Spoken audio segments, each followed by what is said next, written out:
assalamualaikum, welcome back to my channel Ayah Catur. Oke teman-teman semuanya, untuk hari ini aku mau share sama kalian. Aku mau mereview kamera Sony A6400 nih teman-teman ya. Kira-kira cocok nggak sih buat para youtuber pemula sama buat para selebgram nih teman-teman ya.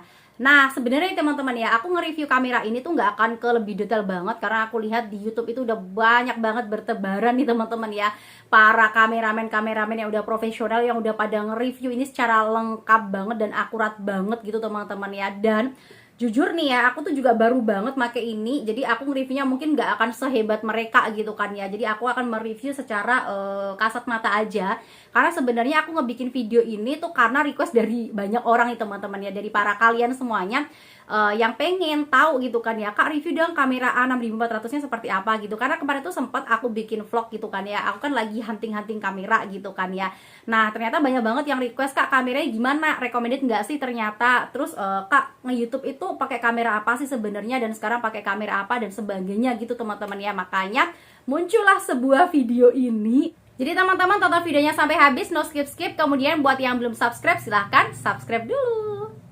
Nah, jadi teman-teman ya, buat kemarin kalian yang bertanya-tanya, Kak sebenarnya nge-YouTube tuh apa harus pakai kamera sih? Kagak banget nih teman-teman ya. Bahkan aku pribadi pas aku pertama kali nge-YouTube nih ya, aku tuh pakai HP yang super jadul banget, pakai HP Realme yang harganya sekitar 2 jutaan gitu nih teman-teman ya. Jadi bener-bener nggak butuh modal yang banyak banget gitu loh ya, cuma pakai handphone seadanya aja kayak gitu. Mungkin buat kalian yang ngikutin channel YouTube aku yang pertama kali nih teman-teman ya, yang mana di atasnya tuh ada logo KineMasternya, kalian pasti tahu banget ya. Di situ kualitas kameranya juga nggak bagus-bagus amat gitu kan ya. Nah baru setelah aku mendapatkan penghasilan dari YouTube, aku mulai berpindah ke Vivo V20 nih teman-teman ya, harganya sekitar 5 jutaan, dan termasuk yang sekarang ini lagi aku pakai buat ngerekam gitu kan ya. Jadi ini aku ngerekam masih pakai kamera handphone.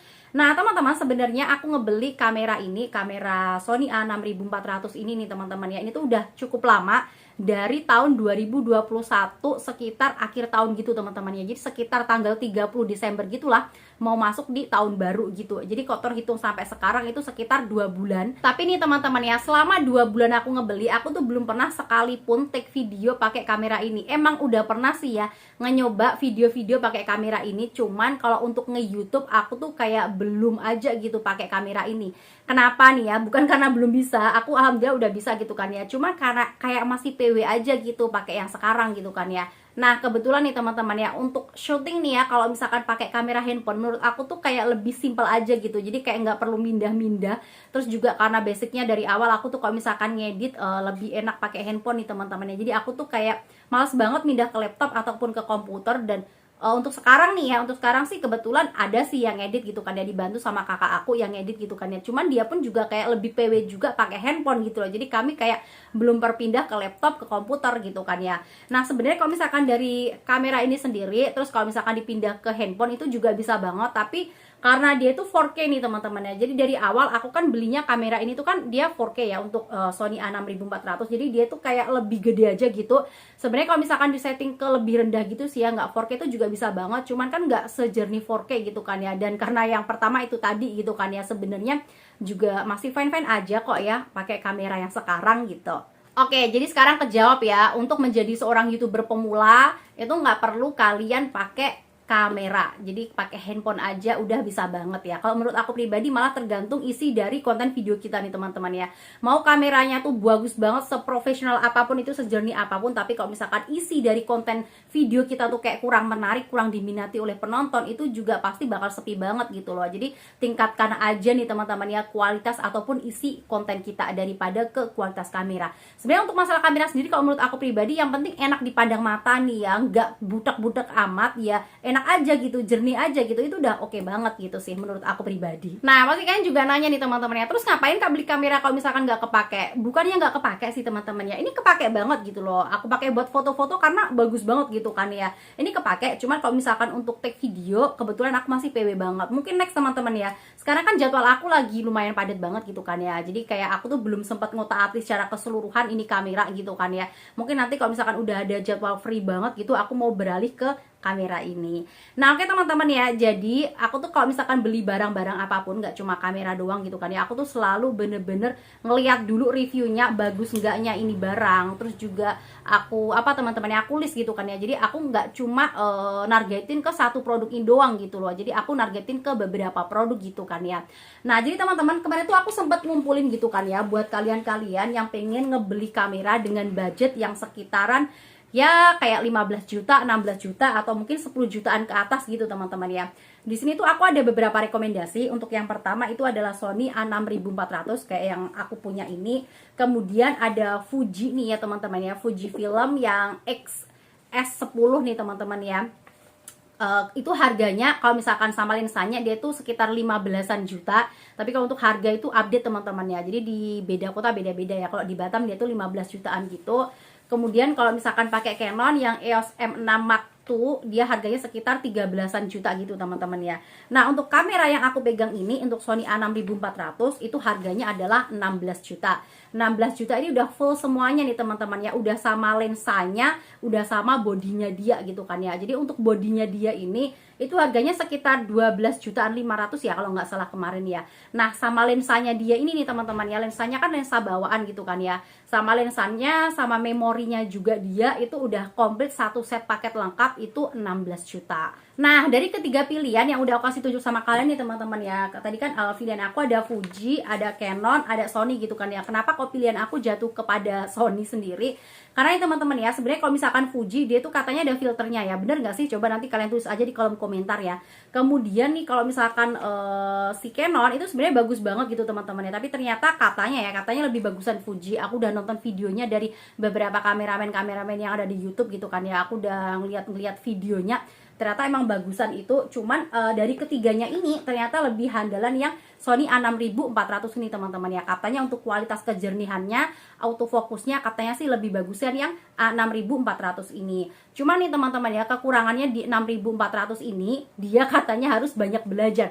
Dan sebenarnya kalau menurut aku pribadi nih ya, untuk kekurangan yang banyak belajar ini sebenarnya aku banget, karena aku tuh modelnya orangnya kayak pengen tahu aja gitu. Jadi kayak pengen mempelajari hal-hal baru gitu loh. Karena di dalam sini nih ya, katanya pengaturannya tuh banyak banget, dan ternyata emang bener loh teman-teman ya. Di sini tuh pengaturannya tuh parah, super banyak banget gitu di sini tuh ternyata. Nah oke teman-teman, ini adalah penampakan kameranya dari depan ya. Nah kita bisa lihat, menurut aku super cakep banget sih ya, dengan modelnya yang super mini banget gini. Jadi praktis banget kalau misalkan dibawa kemana-mana. Terus ini dari atas nih teman-teman ya, A6400 4K. Nah seperti ini teman-teman ya, di samping kanan ini ada pengaturannya kalau misalkan untuk video maupun foto. Nah yang aku kurang suka sih ya, dia di layarnya ini teman-teman ya, untuk displaynya itu tuh kecil banget sih ya menurut aku. Jadi kayak kurang jelas banget gitu. Kemudian menu-menu di sampingnya juga ya biasa sih teman-teman ya, ada menu delete, menu dan sebagainya gitu. Terus kalau misalkan kita lihat nih teman-teman ya, tampak dari depan kalau kita pegang kayak gini, nah ini ya, kita bisa lihat di sebelah kirinya tuh ada pegangannya gitu, dan menurut aku super elegan banget sih ya untuk yang ini. Nah teman-teman, jadi untuk di dalamnya itu banyak banget ya pengaturannya untuk A6400 ini. Jadi emang ini tuh katanya cocok banget buat orang yang kayak kepo gitu loh teman-teman ya, pengen mempelajari hal-hal baru, ini tuh cocok banget. Tapi buat kalian yang pemula tapi kayak maunya tuh praktis, nggak mau setting banyak-banyak, ini kurang cocok gitu teman-teman ya. Nah karena modelnya aku tuh kayak pengen banget mempelajari banyak hal gitu kan ya, jadi aku makanya beli ini, dan aku masih pengen mempelajari semuanya. Dan beneran teman-teman ya, menu setting-settingnya tuh banyak banget di sini. Misalkan kita mau foto aja nih teman-teman ya, ada pengaturan kecerahan dan sebagainya tuh harus kita setting dulu gitu teman-teman ya. Oke, aku bakal tunjukin sama kalian hasil foto dan juga videonya ya.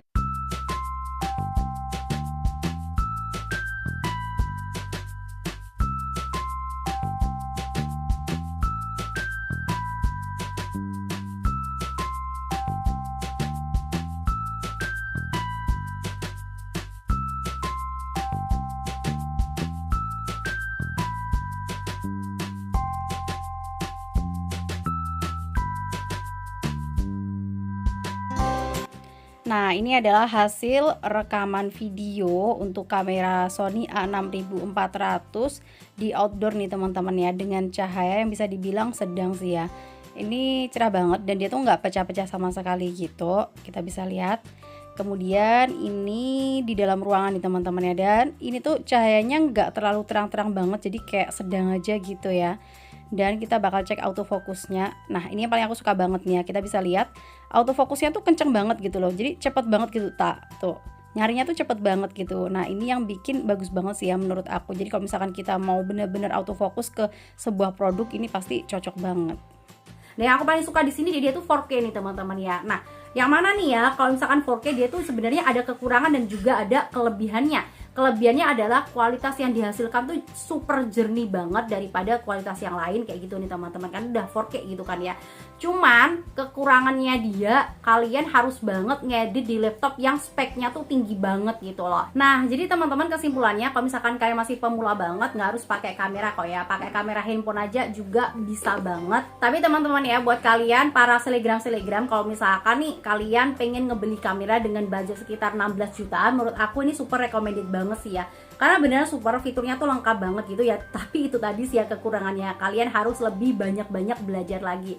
Dan untuk ngevideo juga super bagus banget sih ya buat kalian para YouTuber pemula yang memang mau beralih ke kamera. Nah, teman-teman, buat kalian para pecinta Scarlett nih ya, udah pada tahu apa belum sih bahwasanya si Scarlett dia tuh lagi ngeluarin produk terbaru, yaitu Jordanian Sisat Shampoo and Conditioner. Nah, teman-teman, ini tuh cocok banget dipakai ke semua jenis rambut ya. Bahkan kita para hijabers itu cocok banget pakai ini sampo, karena aku udah nyobain sendiri, parah banget sih ya. Buat rambut aku jadi terasa lebih lembut, lebih seger banget, dan gak lepek sama sekali nih teman-teman ya. Karena kita tuh kan para hijabers kayak seharian rambutnya kan pakai hijab nih teman-teman ya, pakai hijab gitu kan ya. Jadi kayak ketutup gitu kan ya. Biasanya kan kayak sering berminyak, sering lepek kayak gitu. Nah, ini cocok banget nih teman-teman ya, karena beneran super seger banget.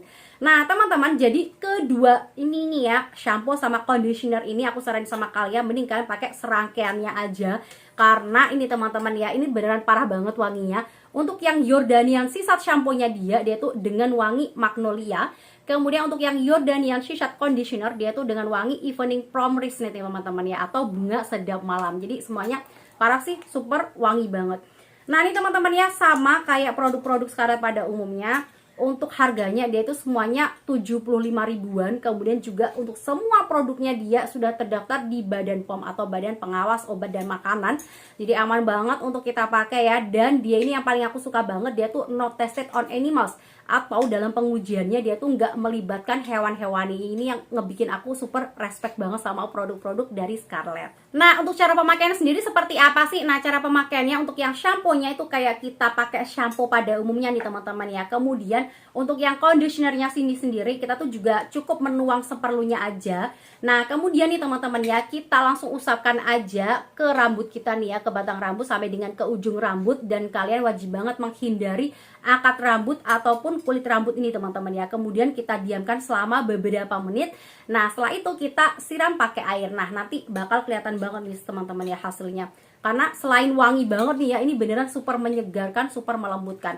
Aku bakal nunjukin sama kalian nih teman-teman ya, kandungan sea salt itu sebenarnya apaan sih? Kenapa sih si Scarlett ini kok pakai sea salt gitu kan ya? Nah, teman-teman, kandungan sea salt ini sendiri dia itu menyerap minyak berlebih pada kulit kepala. Kemudian dia itu juga membantu mengatasi penumpukan kotoran yang melekat di kulit kepala.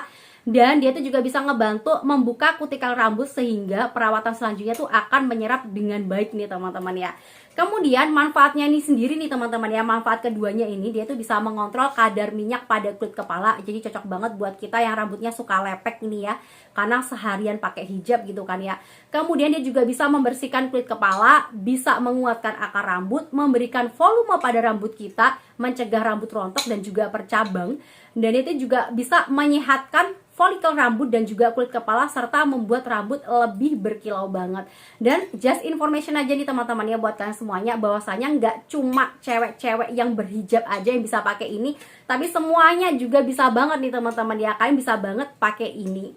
Nah, just info juga nih teman-teman ya, untuk produk ini tuh disarankan untuk anak usia di atas 13 tahun ya. Tapi untuk ibu-ibu menyusui dan juga ibu-ibu hamil itu bisa pakai ini. Nah, buat kalian yang pengen order, nanti silahkan langsung aja order di Shopee Mall-nya Scarlett, atau juga bisa banget ke WhatsApp-nya nih teman-teman. Silahkan follow juga akun Instagram-nya Scarlett. Semua untuk linknya bakal aku cantumin lengkap banget di description box aku. Oke teman-teman, untuk review hari ini udah finish nih ya. Jadi untuk review kameranya udah finish, aku juga udah ngasih rekomendasi produk Scarlett terbaru sama kalian. Thank you banget udah nonton video aku sampai habis. Semoga ini bisa bermanfaat buat kalian semuanya. See you next video. Wassalamualaikum warahmatullahi wabarakatuh.